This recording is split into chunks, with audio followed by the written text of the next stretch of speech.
امریکہ اور ایران کے درمیان مذاکرات اب ہیڈ لائنز نہیں ہیں۔ صدر ٹرمپ کے اعتراف سیکیورٹی کی صورتحال نے عالمی توجہ واشنگٹن کی طرف موڑ دی ہے۔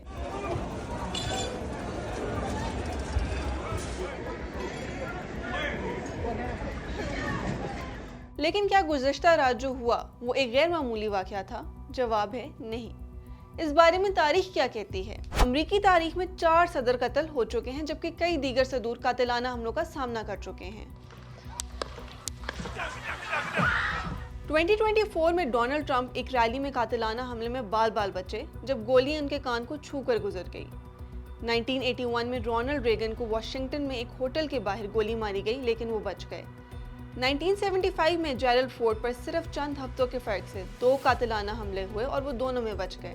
صرف یہی نہیں، 1963 میں جان ایف کینیڈی کو ڈیلس میں قتل کر دیا گیا۔ 1901 میں ولیم میکنلی کو ایک عوامی تقریب میں گولی ماری گئی جس سے ان کی موت ہو گئی۔ حتیٰ کہ عہدہ سنبھالنے سے پہلے 1933 میں فرینکلن ڈی روزویلٹ ایک قاتلانہ حملے میں محفوظ رہے۔ تو یہ پیٹرن کیا بتاتا ہے؟ کیا یہ امریکی سیاست میں شدت اور تقسیم کو ظاہر کرتا ہے، جہاں کبھی کبھار تشدد بھی سامنے آتا ہے، یا نظام کے اندر گہری تقسیم؟ اب تک سرکاری موقف یہی ہے کہ یہ حملے لوگوں نے انفرادی حیثیت میں کیے۔ جواب جو بھی ہو، تاریخ بتاتی ہے کہ یہ ایک ایسا پیٹرن ہے جو امریکہ میں بار بار ریپیٹ ہو رہا ہے۔ مختلف صدور کے خلاف ایسے حملوں کی تعداد ایک ایسے ملک کے لیے جو خود کو سٹیبل ڈیموکریسی کہتا ہے حیران کن حد تک زیادہ ہے۔